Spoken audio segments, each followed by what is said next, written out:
I'm Craig Winn, and this is a news edition of the YAHOWAH blog. Yesterday was an extraordinary day for the United States, particularly for President and the White House.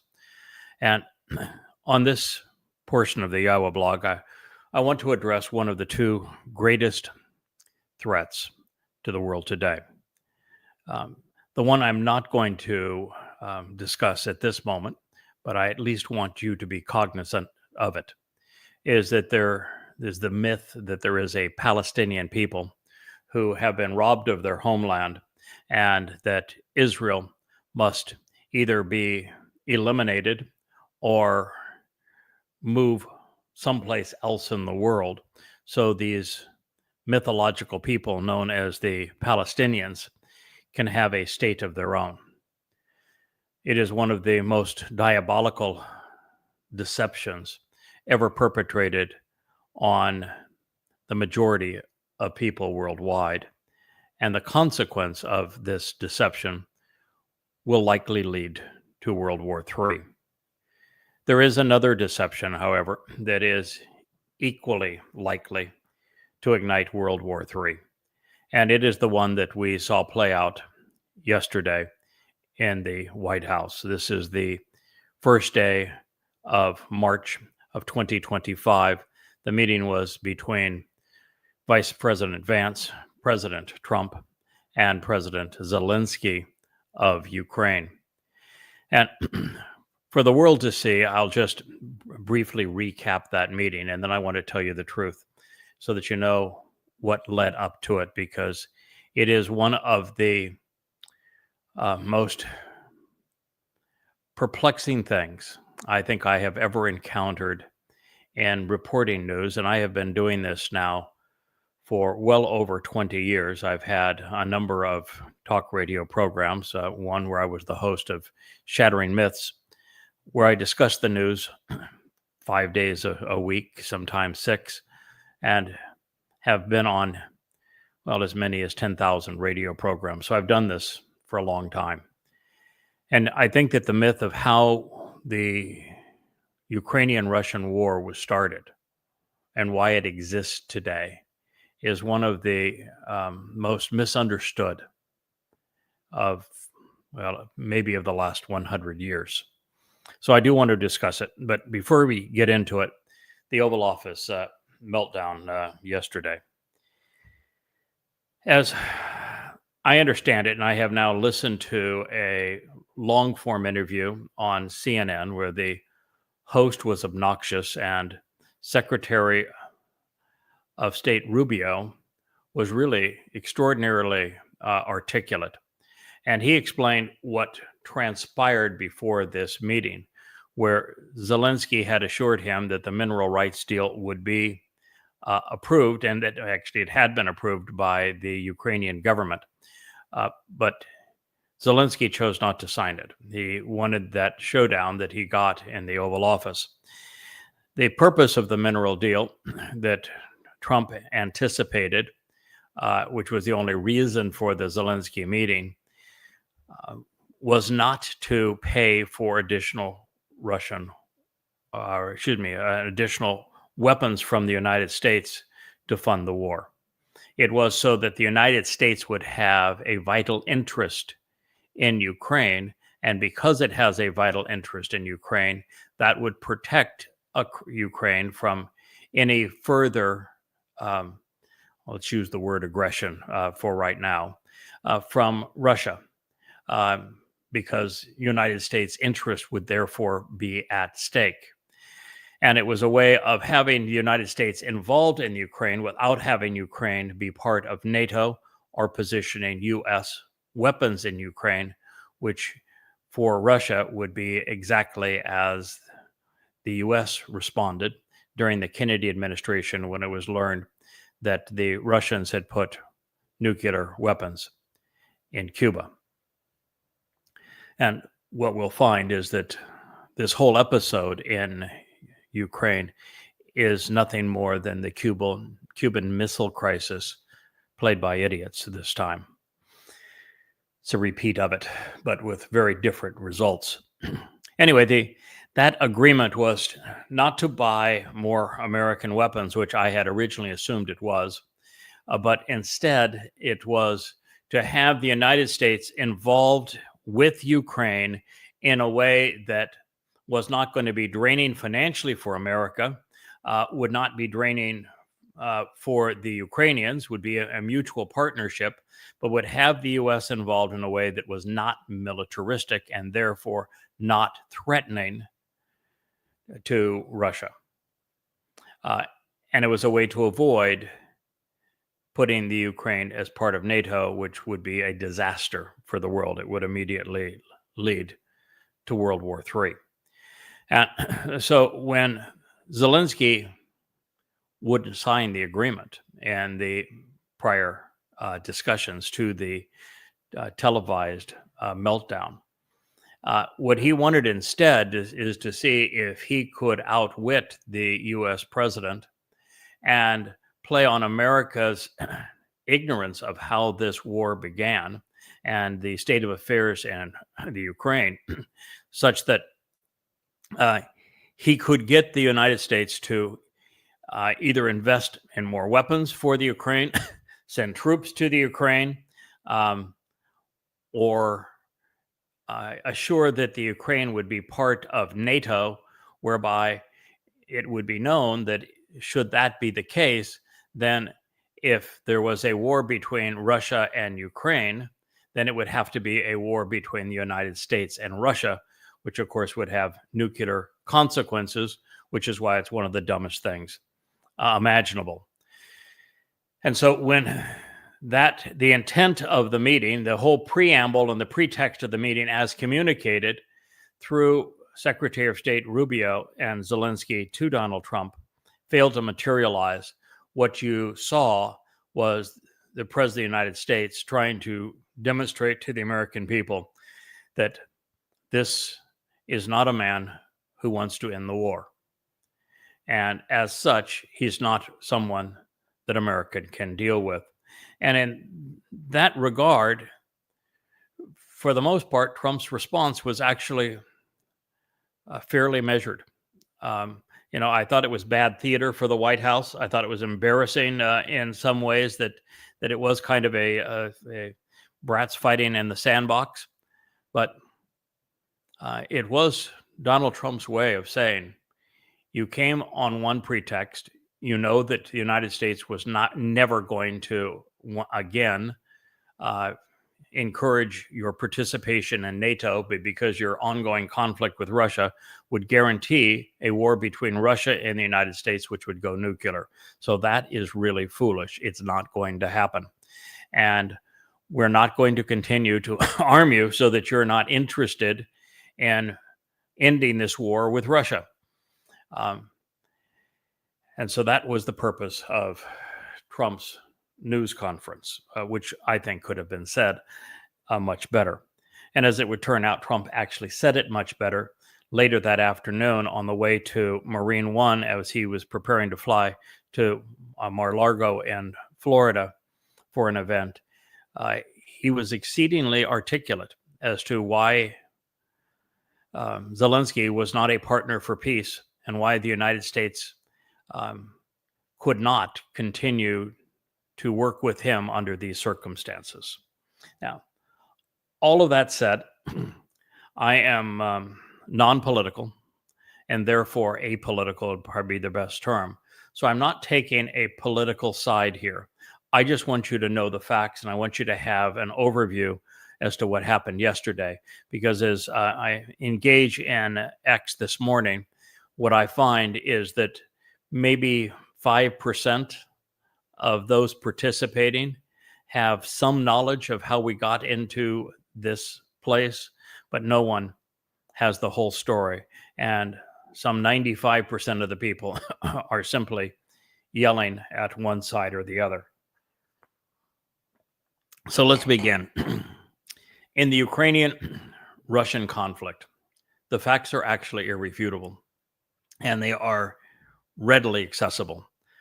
I began covering this war, it wasn't even a war at the time, but the impending war in the Ukraine some, I'd say 17 or 18 years ago. At the time, I was hosting a radio program, the aforementioned Shattering Myths, 3 hours, 5 days a week. And the events at the time began with a tussle between the IMF, backed by the United States, and the Russians, backed by the pro-Russian government that had been elected in Ukraine, for who was going to fund the Ukrainian inability to manage their government because graft was such a major issue in Ukraine. Yes, Ukraine is the most graft-ridden nation in that region of the world. And because they have such enormous pilfering of federal and other funds without an annual loan from either the IMF or the Russians, the country is bankrupt. And the reason that Russia was in a position to fund the Ukraine and the United States was not is because the Russians had built pipelines through Ukraine at the time that the Ukraine was part of Russia. And those pipelines were from the Caspian Sea oil and gas reserve areas into Europe. And so just now that Ukraine was independent of Russia, Russia had to pay the Ukraine a fee for using their own pipeline across Ukrainian territory. And if the Ukrainians didn't pay their interest on the loans, they didn't pay their loans back, they could deduct those fees from the transit fees on the pipeline. So the Russians were in a sound position to be able to do this. The United States was not. They had nothing to rely on. So it would strictly be the IMF being used by the United States for regime change, because if it was U.S. money, it put the U.S. in positions where it could dictate the outcome in the Ukraine. And I spoke to this at the time on the radio program because I recognized that this was a foolish idea for the United States. It was a foolish idea for the IMF. And I studied the history of graft in the Ukraine, and it is egregious. The other thing that I noticed before all of this wound up into war, going back now 16, 17 years in my radio reporting, is that the Ukraine had in fact been, as Russia described it, in the sense of Nazified. Prior to the rise of Adolf Hitler in Germany and the Nazi Party, the Ukrainians were even more anti-Semitic, and their pogroms against Jews were far worse than were those that took place in Germany. And they were, for a very long time, they've had fascist influences throughout that country and militias that are neo-fascist militias. And during the Second World War, the Ukraine was the most active participant in bludgeoning Jews, and their history of doing so is, well, almost as egregious as the Muslims in doing it. So it was not a good place. I also learned that Hasidic Judaism, which is the most parasitic and degrading form of Judaism, was actually born in the Ukraine, and in that I am opposed to Hasidic Judaism. That did not bode well in terms of my evaluation. So this was the stage that was set, and I began reporting on the things that were happening in the Ukraine while I was doing my news analysis. What happened next was that George W. Bush, who I knew reasonably well, I had been in his home, I had spent many hours with him privately, one-on-one. I did not like him. In fact, I disrespected him. because I knew from his own lips that if elected president, and he was totally unqualified for the job, that he was going to get the United States into a war because he wanted to be a wartime president. He told me as much. So it was obvious what he was going to do. And it was obvious that he was not a very bright man. It was George Bush on April of 2008 who lit the fuse in Kiev by announcing that Ukraine would be part of NATO, which is similar to putting missiles in Cuba. I will read from an article that was written at that meeting at that time so that you have a gist of these events. George Bush this morning said he strongly supported Ukraine's attempt to join NATO and warned that he would not allow Russia to veto its membership bid. Speaking in Kiev after a meeting with Ukraine's President, Viktor Yushchenko, the U.S. president said that both post-Soviet Ukraine and Georgia should be allowed to join the alliance, despite vehement objections from Russia. Well, the reason that Russia had these, and I'll return to this article in a moment, vehement objections to all of this is, again, because the same reason the United States had vehement objections to a strong military presence of Russia in Cuba, so close to the United States border. There's no buffer zone, no time to react. And one thing most people don't know about the Cuban Missile Crisis is that Russia wasn't the devious one in that affair. It was actually the United States. And it is so poorly understood that it's worth mentioning at this point. The Cuban Missile Crisis was not instigated by the Russians deciding to put missiles in Cuba.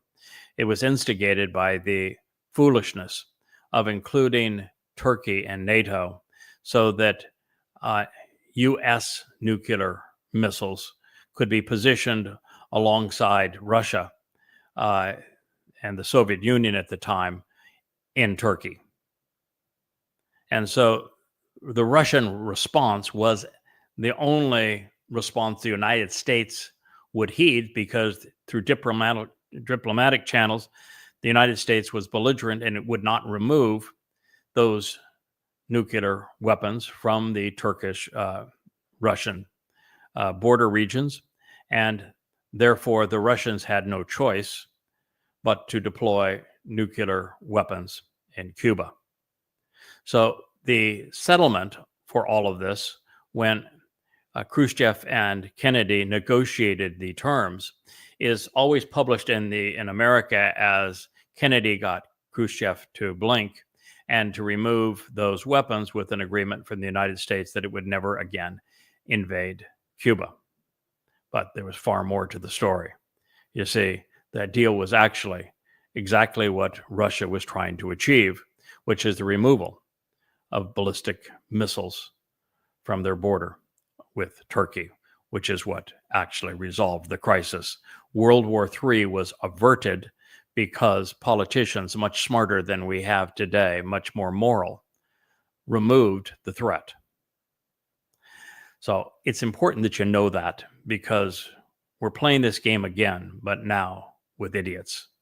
So George Bush, in saying that he was saying strongly supported the inclusion of Ukraine into NATO, which exists to be a threat to Russia. And that's why NATO exists. It is the post-World War II U.S. and Europe, Western Europe threat to Russia.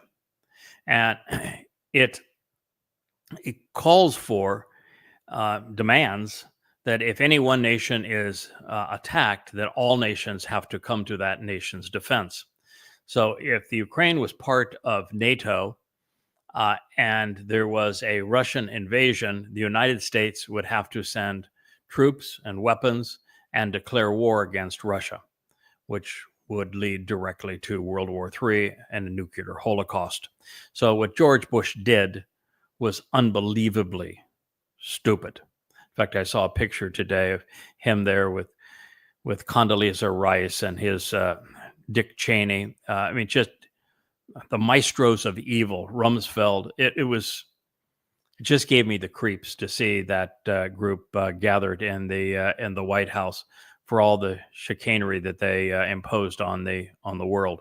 And it bothers me a great deal, too, because of that other subject, because it was George Bush that forced Israel to withdraw from Gaza that led to what happened on 10/7 of 23, something that he has never apologized for.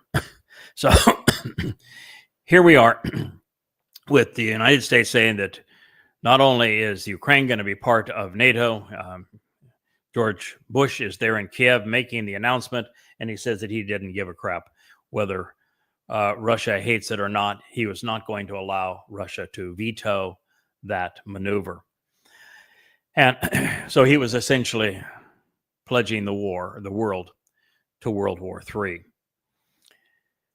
The story goes on to say, in remarks likely to infuriate the Kremlin, Bush said Ukraine would be invited during this week's NATO summit in Bucharest to join NATO's membership action program, a prelude to full membership. He also said that there would be no deal with Moscow over the U.S. administration's contentious plans to locate elements of its controversial missile defense system in Ukraine and elsewhere in Eastern Europe. George Bush is the one who lit the flame to the Russian-Ukrainian war. Make no mistake, and it is proven if you just understand history. Well, it gets far worse. Next, the Obama administration, working with the CIA, funded, armed, and supported the overthrow of the pro-Russian elected government. Validating this, a U.S. State Department's communication on regime change dated to January 2014, a month before the protests and the Ukraine, armed with U.S. weapons that the CIA had supplied, became bloody. And because of the bloody conflict, the pro-Russian elected government was overthrown. Well, this cable, voice cable, from the U.S. State Department to its Ukrainian ambassador was made public in the first week of February 2014, which was still 3 weeks before the elected government fell.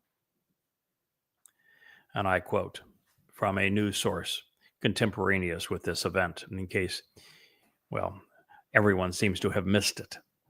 A conversation between a State Department official and U.S. ambassador to Ukraine was posted on YouTube.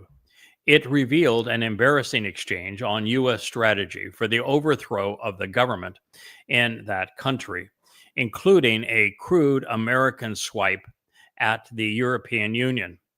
The leaked conversation bolstered charges from Russia, among others, that the Ukrainian opposition to the elected pro-Russian government is being manipulated by Washington. It wasn't just an accusation, it was absolute proof of this. U.S. accusations that Russia exposed the tape conversation of its officials also threatened Washington's already tense relationship with Moscow. The audio clip gained wide circulation, showing Assistant Secretary of State Victoria Nuland. This is not some lowlife individual career politician in the State Department with no authority. This is the Assistant Secretary of State, Victoria Nuland. She was weighing in vocally on the makeup of the next Ukrainian government, just as the revolution turned bloody, and a month before the elected government was overthrown by U.S. influence. Now, if that doesn't make your skin crawl, to know the United States was the sponsor of regime change. We overthrew the elected government. Now you hear all of these both leftist and rightist political pundits say, we stand with democracy in Ukraine against the dictatorship in Russia. When in fact it was the United States that deliberately and knowingly, purposefully overthrew the elected government of the Ukraine so that it could start a proxy war with Russia. Those are the facts. They are not in dispute. Your ignorance of those facts does not change their reality, no matter what your political persuasion might be. The United States was instrumental in overthrowing the elected government of the Ukraine, which then put all of this mess into a fait accompli, which has now cost 1.2 million lives. It's not just a little political blunder, and put the world on a collision course for World War III. Newland is heard on this call telling U.S. Ambassador to Ukraine, Jeffrey Piat, that she didn't think that Vitaly Klitschko, the boxer turned politician, who is a main opposition leader, should be in the new government. That's really funny with Ukraine. You had the boxer turned politician, and he was followed by the chocolate magnate turned politician, and now we have the former clown and comedian turned politician. I mean, you wouldn't believe this story if somebody turned in a screenplay and I say, I'm going to tell you, make a comedy of how 1.2 million people have died and been critically injured, and how the world squandered $500 billion in the process of taking the world to the precipice of nuclear destruction, with a boxer turned politician followed by a chocolate magnate turned politician followed by a clown and comedian turned politician, while the world all screamed platitudes against Russia. But that's where we find ourselves. So Newland tells Ambassador Jeffrey Piat that she doesn't think that Vitaly Klitschko, the boxer turned politician, who is the main opposition leader, should be in the new government. Now, what in the world is the United States doing, orchestrating this coup and then determining who should run the government? This is a quote from that call. So I don't think that Klitsch should go into the government, she said in the recording, which described events that occurred in late January 2014. I think it's necessary. I don't think it's necessary, and I don't think it's a good idea. The United States loves to play kingmaker, but every time we do it, it blows up in our face. Separately, this was reported on Thursday of events that were taking place this week. The story I'm sharing with you is contemporaneous to these events in early February of 2014.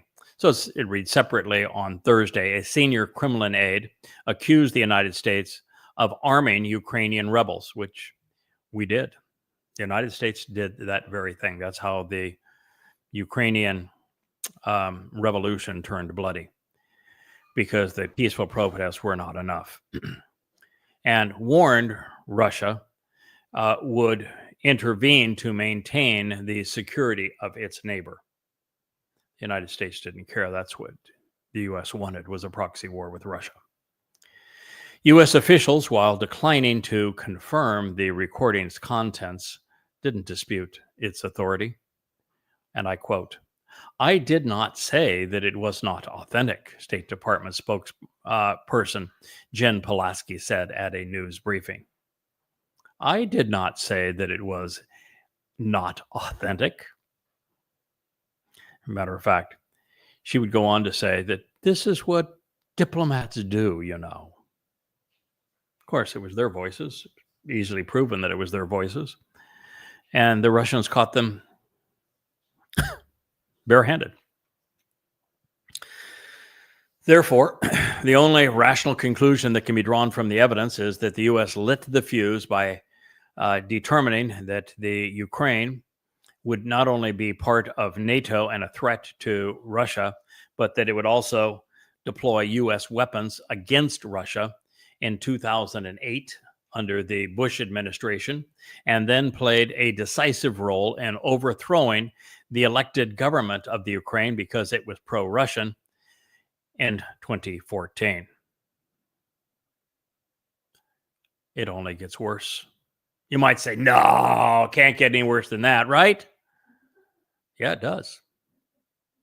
Next, we see John McCain in a February 2014 video where he's standing in a room overlooking the square in Ukraine where U.S. taxpayer money and weapons were deployed to overthrow the democratically elected government. And he's there smirking and filming it on his cell phone. He is celebrating the very protest that the U.S. orchestrated. And there he is with his smirk. And I know the man's smirk well. John McCain is a politician that I actually got to know fairly well. I flew him to events in my airplane, and I had him to my home. I have been in his home. I've been in his office in Washington, D.C. I've spent considerable time with him. There were aspects of the man's life that I liked, and there were aspects that I did not. And this is one that I did not. Then in December of 2016, and before I say this, once again, surely, can't get worse than that, right? Oh, but it does. Oh, it does it ever. Then in December of 2016, more than 5 years before the war began in February of 2022, Senators John McCain and Senator Lindsey Graham are on video in Ukraine telling the Ukrainians that the U.S. and Ukraine would start a war fighting against Russia, beginning in the Donbass region where there were almost 1 million ethnic Russians, with the U.S. promising to supply the weapons. Your war will be our war. Our war will be your war. We will back you for however long it takes, these men said to the Ukrainians. I have posted that video, and video is easily discovered on YouTube. I have posted it on my X account. I have posted it on my Facebook account. Now it is going to also be on the YouTube accounts. If you have not seen this video with these U.S. senators declaring a proxy war against Russia, filmed 5 years prior to the Russian response, well, you really ought to watch it before you say anything further about this conflict or decide whose side you're on, where democracy really stands, who started this war. Because it's one of the most embarrassing bits of video you'll ever watch.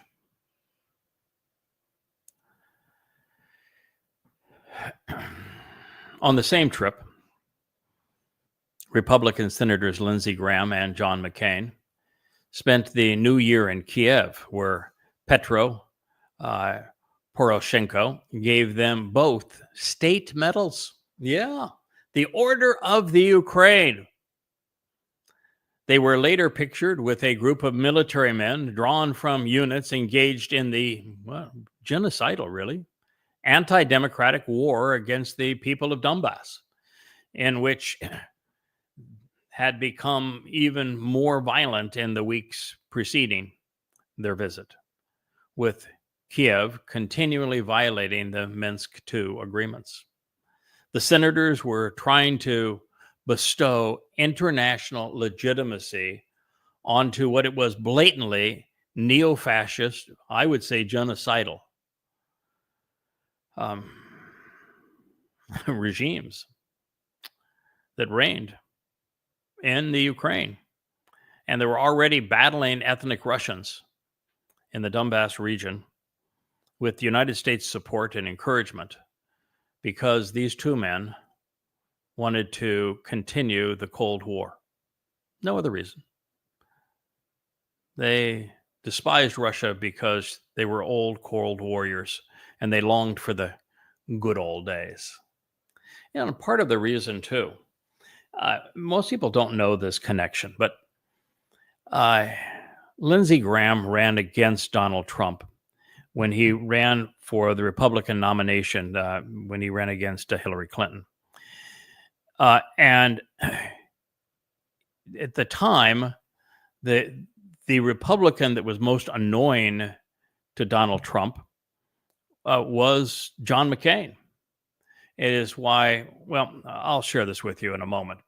So there was a lot boiling over in the White House that had been simmering from a very long time, and that had a lot to do with things that preceded the arrogance of Zelensky, thinking that he didn't have to honor the agreement that he had come to sign, which was the Mineral Rights Agreement, and that he could talk over Donald Trump and impose his will and get the American people to side with him to have his nation join NATO, which would have been suicidal. There's a lot that was simmering behind the scenes. And that is because the two senators that I have mentioned, Lindsey Graham and John McCain, had a great personal dislike for Donald Trump that was brewing as Donald Trump, because this is all during the time that Donald Trump was elected and became president in his first term. And it was McCain who was taunted by Trump, who said that he prefers his war heroes who don't get caught, which was a reference to McCain's period as a prisoner of war in Vietnam. And later, he went on to call McCain a dummy. Graham, and that was because McCain was really not much of a Republican. He much preferred really a very different approach to politics. And if you recall, going back, the mainstream of the Republican Party, too, hated Trump. You know, Trump in his first term was a grassroots movement against the base of the Democratic Party. George Bush hated him. The whole Bush clan hated him. And Lindsey Graham did. The stalwarts of the Republican Party have despised Trump. They just finally became more silent because what they have learned is that Trump's base trumps theirs. So this is part of the animosity pursuant to Ukraine that was brewing. And what Graham and McCain were trying to do is they were trying to stop what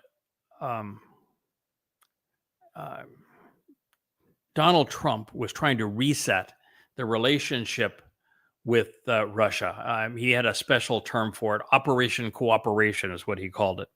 And they didn't want that. They were Cold Warriors. They wanted Russia to be the enemy.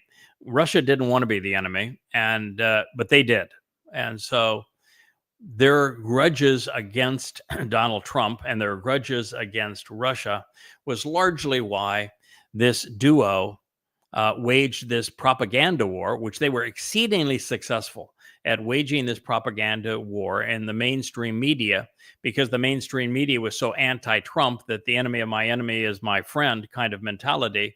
They ran with the false narratives that Lindsey Graham and John McCain were spewing. And it was interesting that those who were close to John McCain came out yesterday to denounce Lindsey Graham, who sided with Trump now because he's learned his lesson, against Zelensky, saying that how could he betray what he had stood for when he was calling for this war against Russia 6 years before it started. So although the U.S. mainstream media coverage of the Ukrainian events from the coup to the war in Donbass were woeful and biased, the coverage finally became so sparse that most Americans were drawn into not only the conflict between Israel and the Muslims in Gaza, but also to all of the other theater around it, and to the alliance between progressives and Muslims to oppose the state of Israel. Now, moving on to the next phase of this, Biden also played his role. So this was a bipartisan effort. If you go through from Bush to McCain and Graham to the Obamanator, and then to Weekend at Bernie's with the comatose Biden.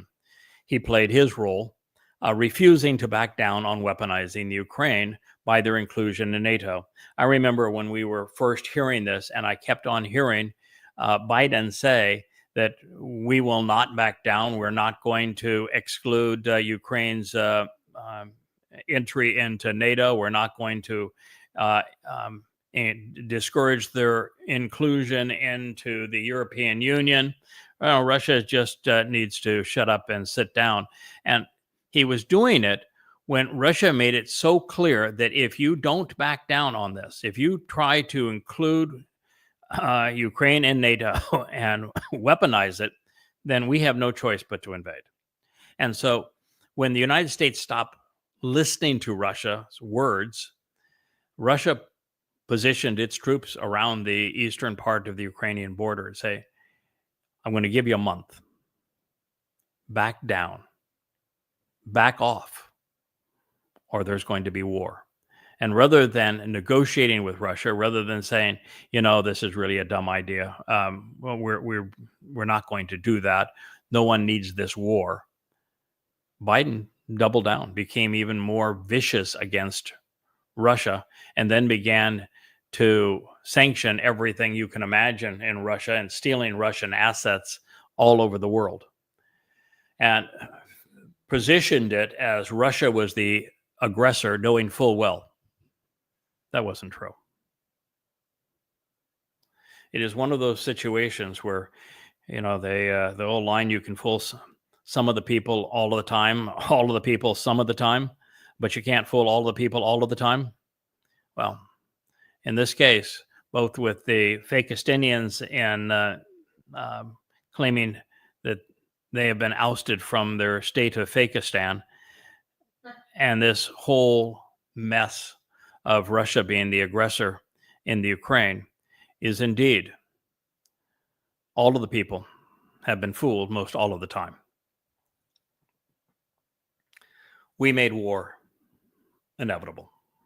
It was the Cuban Missile Crisis played by absolute immoral idiots who then, after they caused this war, robbing 1.2 million people of their lives and pushing us to the precipice of nuclear holocaust, all they would do is lie.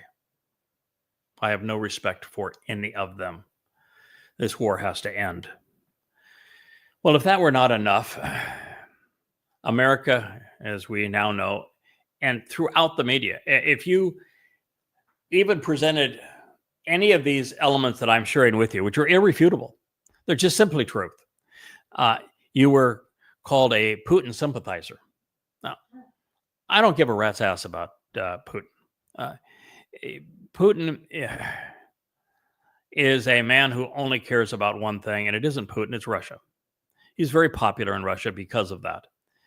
And Putin has done some things recently in terms of his stances against Israel and his stances in favor of Islamic terrorism and his outreach to both China for weapons and for the Ukraine for weapons, which means there's a quid pro quo here where he's supplying nuclear technology to the Iranians, is indeed troublesome. But whose fault is that? Would he have done any of those things if, rather than peacefully coexisting and working politically and economically with Russia, which is what Russia wanted, we didn't go to war with Russia and sanction Russia. We put Russia in a position where they had no other option but to do this. And the consequence was the further development of the Iranian nuclear program, which was suicidal for the world and likely to cause the next world war as a result of that. So there were ramifications of George Bush's and Lindsey Graham's and John McCain's, Barack Obama's, Joe Biden's stupidity.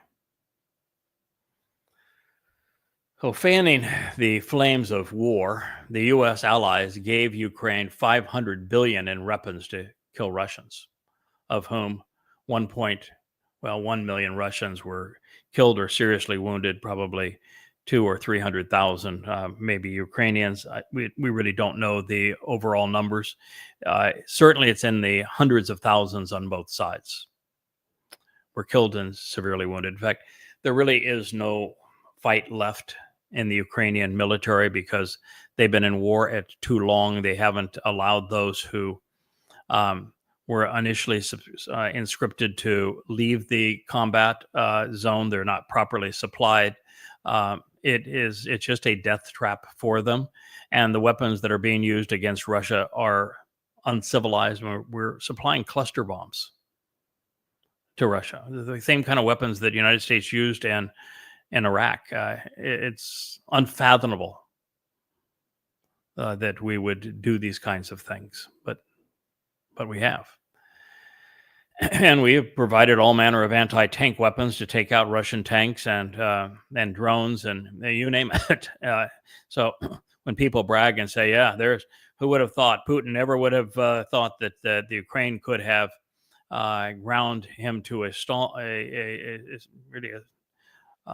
situation where there is no victor, a stalemate."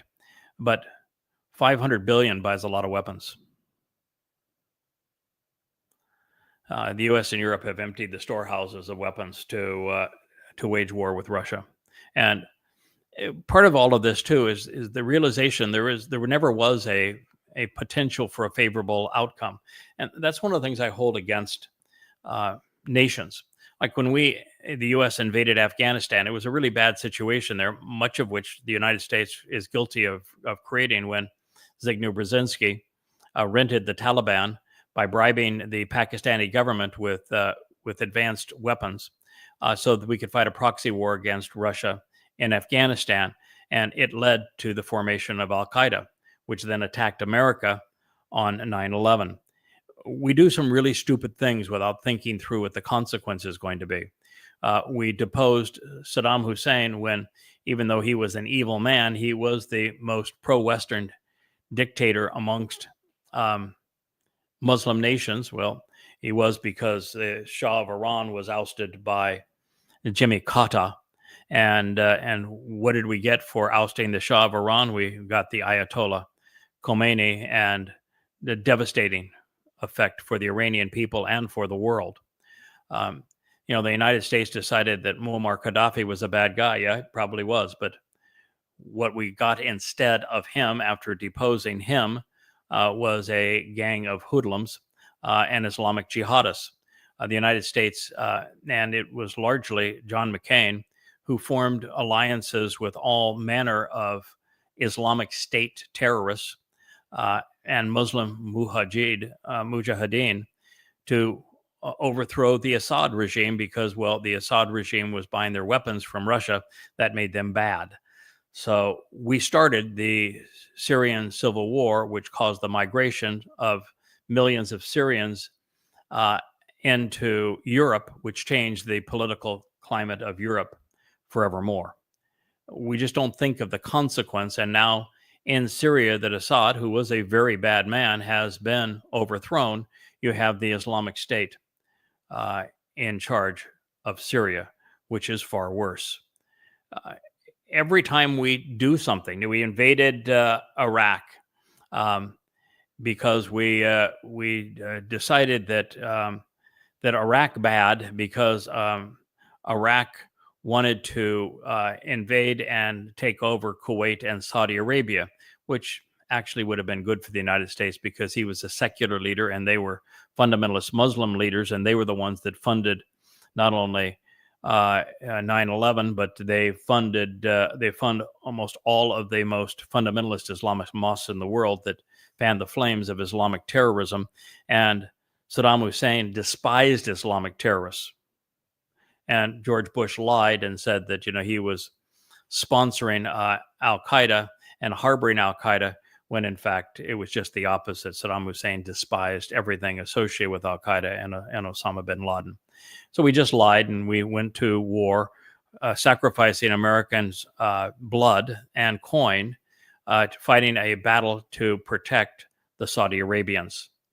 It was utterly despicable, but of course, George Bush had received a lot of money from the Saudi Arabians, and, well, you know what we have to do when people are bribed. Regime change turned out so badly, though, because what happened after the U.S. invasion of Iraq is that because somehow Americans' military can't count, they wanted elections. And so when the 60% majority of Iraqis who are Shiite Muslims voted, they voted for Iranian Shiite clerics, and they united Iraq with Iran. The United States gave Iraq to Iran, which was the consequence of that invasion. All of the Americans died not only for nothing, but to make a bad situation infinitely worse. And that changed the entire political landscape and religious landscape of the Middle East, which has led to all of the carnage we have witnessed throughout. All because of George Bush's stupid decision. So the United States does this a lot. A lot. We use our military to make bad situations worse. We did it in Afghanistan. We did it in Iraq. We did it in Libya. We did it in Vietnam. We did it in North Korea. We make bad situations worse, and we do it around the world, and we do it quite often. And the Ukraine war is an example of that, although it's a proxy war in this particular occasion. And there is no end game, as I've said, because let's say that Russia finally prevails and they take over all of the Ukraine with all of at that point, it would have been more than $1 trillion worth of U.S. and European weapons.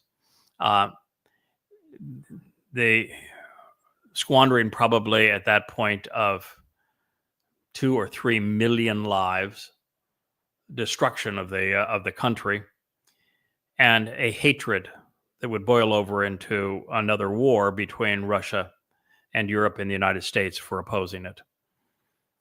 That's not much of a favorable outcome. But then you go on the other side, and let's say that the $500 billion in U.S. and European weapons is matched with another $500 billion, and it's just too many deaths for Russia to take, and they began to push the borders back into Russia and use the long-range weapons that we have provided to attack, as they already have, Moscow and other Russian cities. The Russian response is going to be nuclear. And Putin has said as much. We ought to believe him. The response will be nuclear. So you cannot win. When winning in this becomes a nuclear holocaust, there is no winning. How could these dunderheads not have thought that through? So there just is no end game. This war has to stop. As I said, it's the Cuban Missile Crisis played by fools, with far too many misinformed idiots serving as cheerleaders for what will become World War III. Now, it's true that Trump, Vance, and Zelensky all demonstrated that they were unrestrained in their ability to conduct a news conference. But that news conference did actually follow the meetings. And it was Zelensky who failed everyone, including his own people. And it put Trump in a position where he wanted to prove that you can't do this. And unfortunately, the part that is now played around the world is Trump and Vance bullying Zelensky, when if you had listened to the news conference that Trump held on the walk to Marine One as he left the White House that day, you would have heard him say, we can't do business with a man that doesn't want peace. This war must end.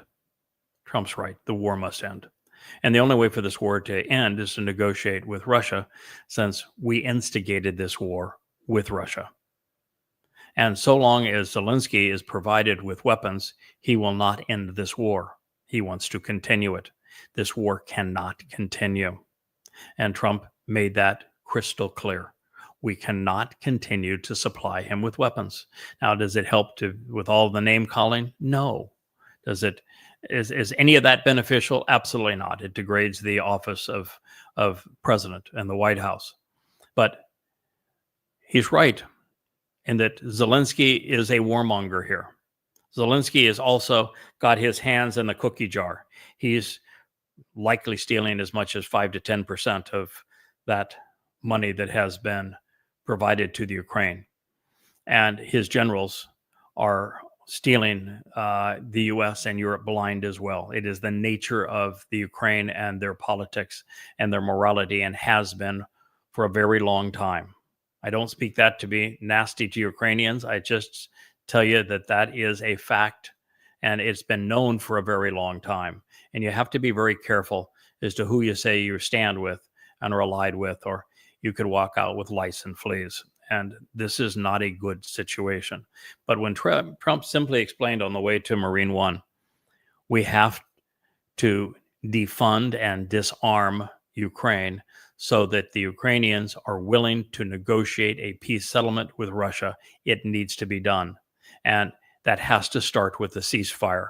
And that's what we wanted. That's not what he wanted. He was not willing to engage in a ceasefire. It has to happen in Ukraine. And then the solution is actually fairly simple. You say what Donald Trump has said. There can be no discussion of any kind about weaponizing the Ukraine going forward or Ukraine becoming part of NATO. That is a complete non-starter. It cannot occur. And the areas of high percentage ethnic Russians in Ukraine, like the Donbass region, that Russia already controls, they need to be controlled by Russia. It's less than 5% of the Ukrainian territory. And Crimea, that wants to be with Russia as well, should be allowed to be with Russia. And then all the sanctions need to be lifted, and they must sign an agreement that says that at this point they'll stop warring with each other. The Ukraine maintains 95% of its territory, and the bloodletting stops. That's the answer. If your ego won't allow you to come to that answer, then somehow you need to come to grips with how the United States started this in the first place. So you need to deal with that. So that's the program that I wanted to deliver to you. I'm not bringing this to you as a proponent for a political party. As you heard, I'm opposed to both. This has been a partisan blunder by the United States from the beginning, and it needs to end. And it needs to end now, because there is no outcome here that is even in the least bit favorable. And so I wanted you to know the truth. I wanted you to know things that are irrefutable, and how with very little effort you can validate everything that I have told you. But if you're going to speak on this issue, if you're going to even hold an opinion on this issue that you're going to share with others, take the time to learn the truth. I am Craig Winn, and this has been a special edition of the YAHOWAH blog.